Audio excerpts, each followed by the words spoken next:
This is a teardown of a mystery no-name brand security camera. Yeah, don't know what to say about it. I already took out the case screws, and this is what I was greeted with. I find it curious in how this board is just kind of loose and floppy in here. Also, there's a micro SD card. Supposedly it's a SanDisk. I don't know if it came with the camera or if someone installed it, but everything in this just kind of screams like viruses. Don't put me on the network. I'm not sure what these LEDs are. This lens came off when I opened it up.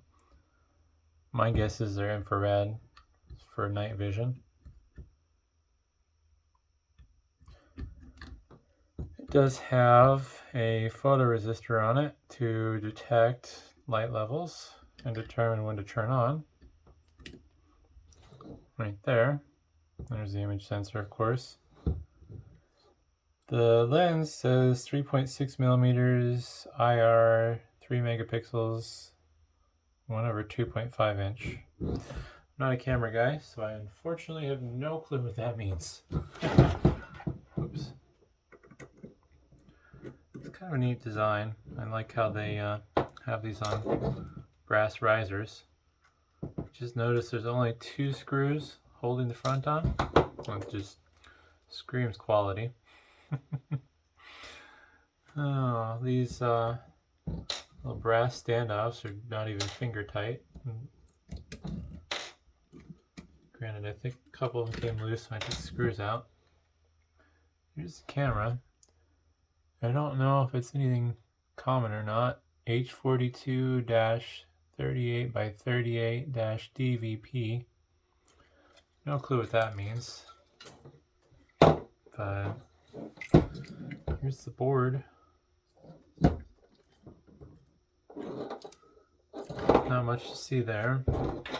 This looks like this might be some power regulation and maybe some like switching for controls.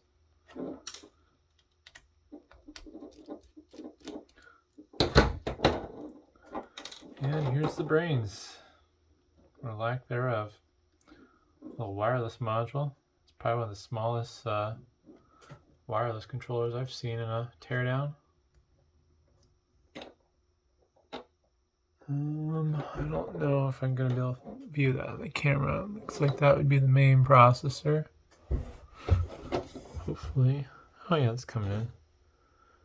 All-Winner TCCH. I have no idea. This is just interesting, that's for sure. Let's see if maybe this wireless chip is readable. Huh, Realtek. Interesting. And I can't tell, but it looks like this board is attached with these little solder joints in the edges. I don't think it's actually, like, it's not a BGA or anything like that. Just interesting. I guess that would make it easy to install. But yeah, I don't know. Unfortunately, this thing's gonna go e-waste because it's just too big of a mystery. I don't feel I can trust this on my network. Luckily, it was already given to me to be recycled anyways, but I was kind of hoping to use it. But I think I value my network security over a mystery camera. Hopefully that was interesting. Not too much to see. I still don't understand why these 2 boards were just basically jammed in the housing. So, I don't know. Thanks for watching.